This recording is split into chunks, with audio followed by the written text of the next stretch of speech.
If you ever decide that you need therapy, one of the things that you'll probably do is go on Google, do a Google search for a therapist near me, and then you'll probably have a chat before making a decision if you want to work with that therapist or not. That can bring around some nerves. So in this video, I'm going to go through 10 things that might be helpful for you in that chat. Let's get into it.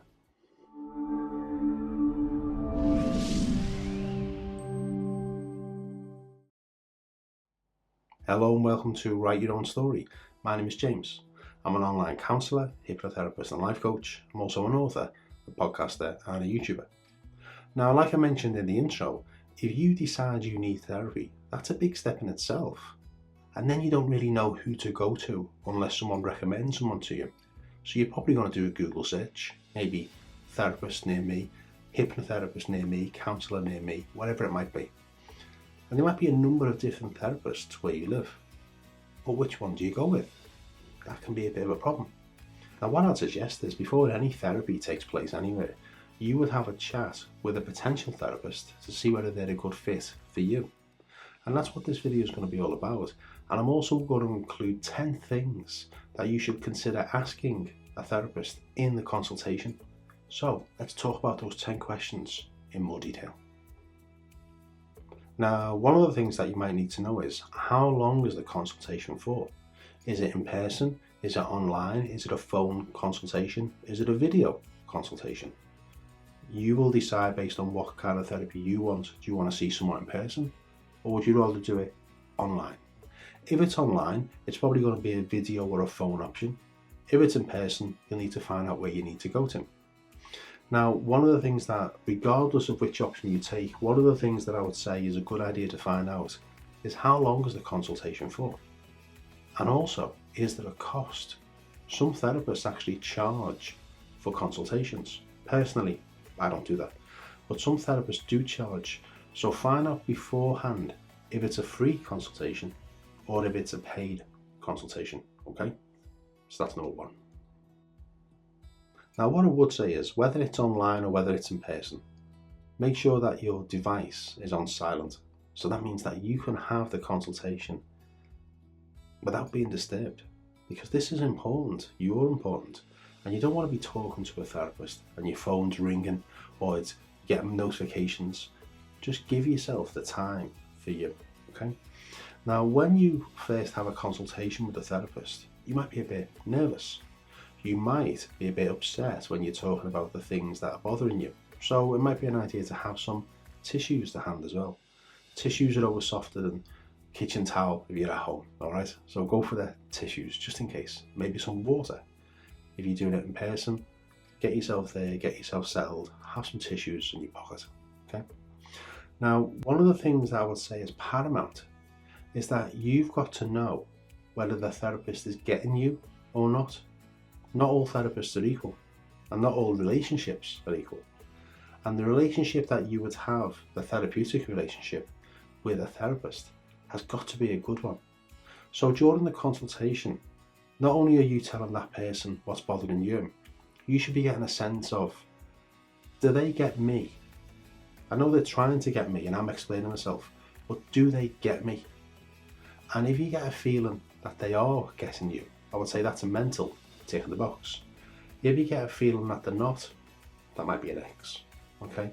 So just get a sense of that as well while you're chatting to them. Ask the therapist if they have experience dealing with the things that you're presenting with, and they will tell you. So you don't have to be the silent person in the room here. You can ask these kind of questions. Do you have experience of dealing with stuff like this? And if you have, what's your approach? Which leads me to the next question. Now there's all different kinds of therapy. There's all different kinds of counselling. There's CBT, there's psychodynamic, there's hypnotherapy, there's life coaching, there's all different kinds. So it might be an idea to ask the therapist, what way do you work? What style do you use? And get detail and get them to explain it in detail what that particular style means. Because what you're really assessing is, are you the right person for me? Have you worked with people like me before? And what skills have you used to help people like me with this kind of thing? Okay, So just be okay with asking them. And any therapist worth their souls should be okay with being asked that kind of question. So do that one as well. It's also okay to ask, what would a typical session look like? How long is the session for? Now, some therapists do 45 minutes, some do 50, some do 55, some do even longer than that. My own are for 55 minutes. So ask the therapist, how long are the sessions for and what does a typical session look like? They'll tell you. Now, you may be a bit nervous about potentially disclosing some very, very personal things. So you might be wondering about confidentiality with the therapist. Ask them, what is your confidentiality practice? How do you manage confidentiality? Now, most therapists work to this ethos. Everything you say is confidential. But there may be exceptions when that is breached, confidentiality is breached.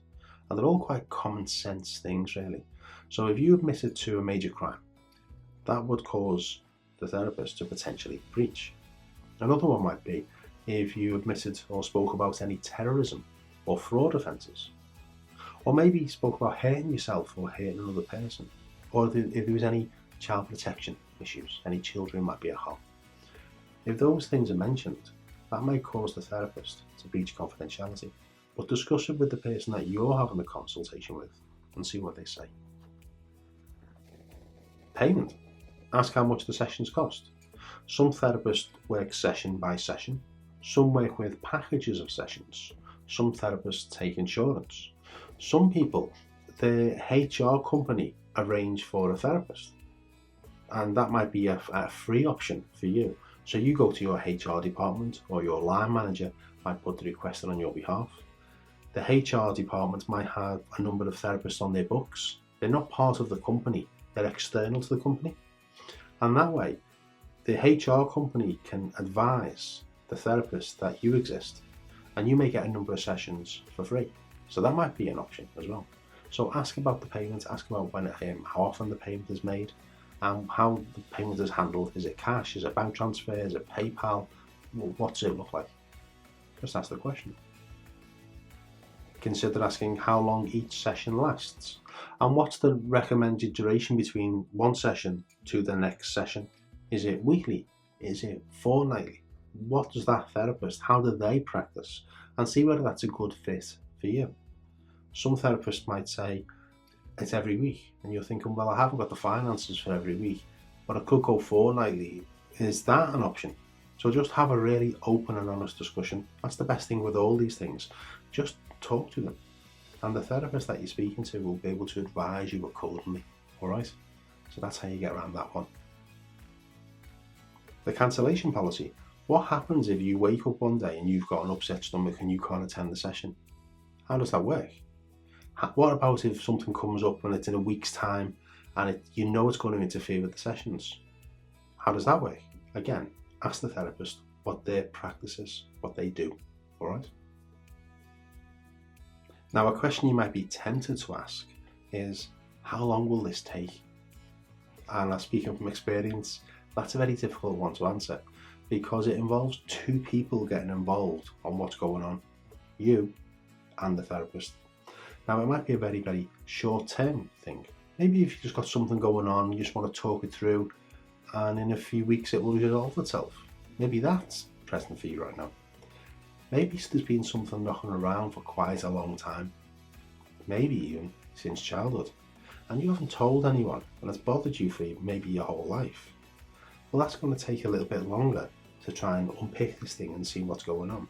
So you might be tempted to ask that one, and by all means feel free to do it, but any therapist worth their souls will say, I don't know. It's a process, and it really is a process, and we can't really say for definite how long the process lasts for. Okay, so you might be tempted to ask it, but that's the kind of answer that you might get. So that's that one. Ask the therapist, do they do any homework sessions? Do they give homework? Some therapists don't, some therapists do. I'm one of the ones that does. And there's a reason why I do it. If me and you are working together, for instance, instead of having a session here, and then if a week goes by and we have a session here, you know this gap in the middle? If I were to set homework, which is what I do, I want you to be working on you. in between these two sessions, because that means when this session happens, you've continued your progress. It hasn't been just here and just here. You've been on a bit of a journey. So personally, I set homework, but some therapists don't. Now, ask the question. So an example of homework might be journaling out, not a Word document, not making some notes on your phone. It's old-fashioned pen and paper. And I'm a big fan of journaling out your thoughts. I do this personally and I do this professionally, and I've done it for years. So insightful. So that might be an example of the homework. The counsellor might say, okay, after today's session, maybe there's some light bulbs going on for you in the session. And I might be, okay, well, after this session, consider writing down your thoughts and seeing if you do that. Do you have any other light bulbs or any other realizations? Oh, now I'm thinking about it. That's linked to this, and I hadn't made that connection before. Okay, so anything about homework, ask the therapist. Another thing you might want to ask is, not only are the sessions weekly, does it have to be the same time every day of the week? Ask the question. For some people, they like that fixed time, Tuesday, 11 a.m, that's my slot and I like to know it's there. Other people might think, well, I don't really mind as long as you get me in throughout the day. Other people might work shifts. So 10 a.m. on one day might be fine one week. The next week, they're working nights. They're not available. So they might prefer a late 5 p.m. So ask the therapist, is it rigid or is it flexible? Just ask the question. Now, after the consultation's happened, you might be asked, what would you like to do? And that's for you to make a decision yourself based on your thoughts and your feelings about how the consultation has gone. If it hasn't gone very well, don't see that therapist. Simple as that. They're not the only therapist in the world. If it has gone well and all the boxes are being ticked for you, then what I would say is it probably took a lot of effort to even consider going to see a therapist in the first place. That's a big step you've just taken. And now someone might be sitting in front of you who might be a really good fit for you to help you. Consider taking that next step. So if they do say, should we get a date in a diary? If you're getting a good sense of it, don't burn your bridges. Don't walk away when there's a potential next step just there for you. Maybe book the session. You know why you're there. You know you want help. So maybe give yourself a chance and go for it. So I hope this short video has helped. The next video I'm going to do is what to expect in a very first therapy session with a new therapist.